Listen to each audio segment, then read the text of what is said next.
వాలగాని గోపురానికి స్వరాల గడగడ గంటలే మోగనేలా గోపబాలుడొచ్చినాక గోకులానికి పెదాల కిలకిల పువ్వులే పుట్టలేదా బాలకృష్ణుడొచ్చినప్పుడే వయ్యారి నందనాలు నాట్యమాడగా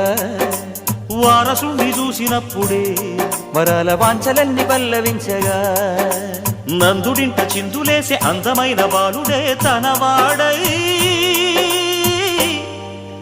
గోరువంక వాలగానే గోపురానికి స్వరాల గణగణ గంటలే మోగనేలా గోపబాలుడొచ్చినాక గోకులానికి పెదాల కిలకిల పువ్వులే పుట్టలేదా